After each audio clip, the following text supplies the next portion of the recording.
Hello दोस्तों, आज मैं आपको इस वीडियो में बताऊंगा कि स्टॉक मार्केट होता क्या है, पुट और कॉल क्या होता है और एमआरएफ जिसका एक शेयर का प्राइस है 1,25,000 से भी ज़्यादा है। बट अगर आप उसको देखोगे निफ्टी 50 में, जो इंडिया का टॉप 50 कंपनी, उसमें उसका नाम नहीं आता। और ये क्यों है, इस वीडियो में आपको पूरा डिटेल में बताऊंगा। तो चैनल में नए हो तो चैनल को सब्सक्राइब कर लेना। इस टाइप से इंटरेस्टिंग वीडियो मैं आपके लिए लाता रहता हूँ। हाँ, तो समझते हैं सबसे पहले स्टॉक मार्केट होता क्या है। स्टॉक मार्केट वो जगह है जहाँ कोई भी कंपनी का शेयर को खरीदा और बेचा जाता है।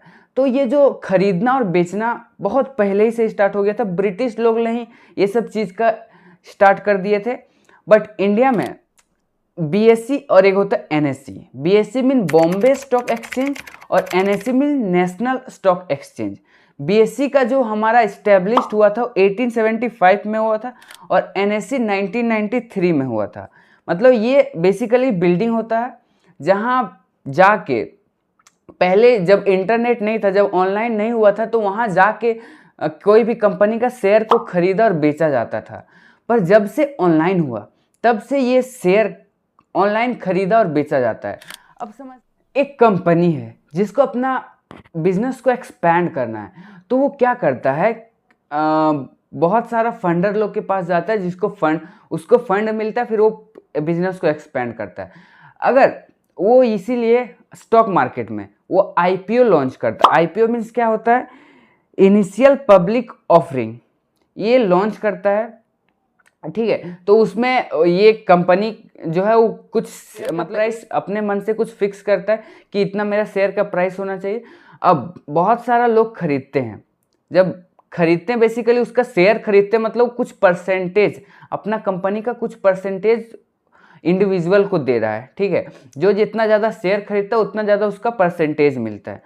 तो जितना भी कंपनी है वो अपना शेयर 50% से ज़्यादा खुद रखता है, बाकी बाद शेयर जो है बांट देता है।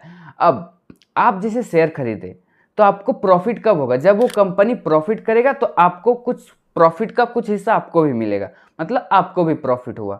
तो इस टाइप से कंपनी के साथ हम लोग का जो खरीदता है शेयर, उसका भी प्रॉफिट हो जाता है। अब समझते हैं कि कोई भी कंपनी का शेयर का प्राइस बढ़ता है और घटता क्यों है, और घटता क्यों। तो बेसिकली ये होता है डिमांड और सप्लाई। ऐसे समझते हैं कि आप एक शॉप में गए, ठीक है। वहाँ एक शर्ट है जिस आपको जो बहुत पसंद है, वो शर्ट का प्राइस है 1000 रुपीज़। अब वही शॉप में 5 से 6 जन और है जिसको सेम शर्ट चाहिए और वहाँ सिंगल पीस शर्ट बचा हुआ है। तो यहाँ क्या हो रहा है, डिमांड बहुत ज़्यादा हो रहा है और सप्लाई सिंगल पीस एक ही शर्ट है। तो शॉपकीपर क्या बोलेगा कि जिसके पास ज़्यादा पैसा, जो ज़्यादा पैसा देगा वो शर्ट को ले सकता है।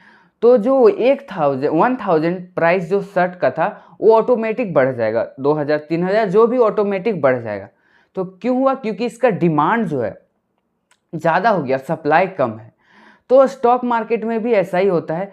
कोई भी शेयर का प्राइस बढ़ता क्यों है, जब उसका डिमांड बहुत ज़्यादा बढ़ जाता है और शेयर तो लिमिटेड है। और डिमांड बढ़ने से क्या होता है कि शेयर का प्राइस बढ़ने लगता है। और घटता क्यों, उसी टाइप से सेम है कि हमारा डिमांड कम है, सप्लाई बहुत ज़्यादा है। तो क्या हो गया, शेयर का प्राइस घट गया, मतलब खरीदने वाला बहुत कम लोग हैं और बेचने वाला ज़्यादा लोग हैं, तो शेयर का प्राइस घट जाएगा, ठीक है। तो ये होता है पूरा कैलकुलेशन का, शेयर का प्राइस बढ़ता और घटता क्यों है। और ये एक फंडामेंटल हो गया, इसमें से बहुत सारा चीज़ है, ठीक है, जिसके कारण शेयर का प्राइस घटता और बढ़ता। पुट और कॉल क्या होता है। पुट मीन्स होता है कोई भी शेयर अगर आप खरीदते हो और आपको लग रहा है कि उस शेयर का प्राइस ऊपर जाएगा, मतलब पुट के लिए खरीद रहे हो। और अगर खरीदना ही, अगर उसका प्राइस नीचे जाएगा तो आप कॉल के लिए खरीद रहे हो। तो ये होता है पुट और कॉल का भी। अब आप देख, जो हमारा निफ्टी 50 क्या है, Nifty 50 means top 50 company. India का जो टॉप 50 कंपनी है वो निफ्टी 50 में लिस्टेड है, ठीक है। और सेंसेक्स उसी टाइप से होता है जो टॉप 30 कंपनी होता है। तो अब आप सोचते होंगे कि जो एमआरएफ जिसका शेयर प्राइस 1,25,000 से भी ज़्यादा है, बट ये निफ्टी 50 या फिर सेंसेक्स में आपको किधरों भी नहीं मिलेगा, तो इसका फंडा क्या है। और ये अगर आप दूसरी तरफ देखोगे, रिलायंस जिसका शेयर का प्राइस लगभग 3000 है, ठीक है, जिसका शेयर प्राइस लगभग 3000 है। ये टॉप पे है, ये क्यों है? तो बेसिकली जो मेन फंडा होता है मार्केट कैपिटल का, मार्केट कैपिटल 20 लाख करोड़ है। सेकेंड नंबर पे टीसीएस, जिसका एक शेयर का प्राइस है लगभग 3800 से भी ज़्यादा है, और इसका जो मार्केट कैपिटल है वो 13 लाख करोड़ रुपए। तो मार्केट कैपिटल पे डिपेंड करता है कि कोई भी कंपनी फर्स्ट में कि सेकेंड में कि थर्ड में। ठीक है, अगर आप निफ्टी 50 में देखोगे तो सबसे लास्ट में जो है वो हमारा है अपोलो हॉस्पिटल एंटरप्राइजेस, जिसका मार्केट कैपिटल है 89,000 करोड़। ठीक है, 89,000 करोड़ है, तो ये लास्ट में है।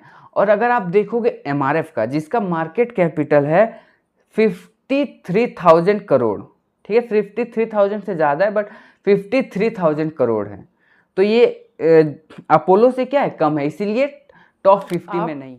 कोई भी शेयर को खरीद और बेच कैसे सकते हैं, तो उसके लिए सबसे पहले आपको एक डीमैट अकाउंट खुलाना पड़ेगा। उसके लिए क्या होना चाहिए, आपके पास एक बैंक अकाउंट होना चाहिए। बैंक अकाउंट होना चाहिए जिससे आप क्या कर सकते हो, पैसा को ट्रांसफ़र कर सकते हो।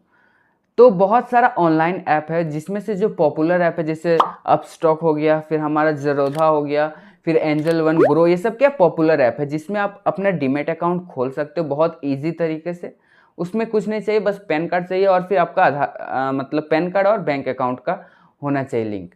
उससे हमारा डीमैट अकाउंट खुलता है। डीमैट अकाउंट से आप कुछ भी चीज़ ट्रेड कर सकते हो। ठीक है, उसमें मतलब ट्रेड कर सकते हो, फिर इन्वेस्ट कर सकते हो, म्यूचुअल फंड, बहुत सारा चीज़ होता है जिसको आप टॉपिक पे। अगर आपको वीडियो चाहिए तो आप कमेंट में हमें बोल सकते हो। मैंने आपको इस वीडियो में बताया हूँ कि बिटकॉइन क्या होता है, फिर क्रिप्टो करेंसी की पूरा डिटेल में इस वीडियो में बताया हूँ, तो यहाँ जाके आप उसको देख सकते हो।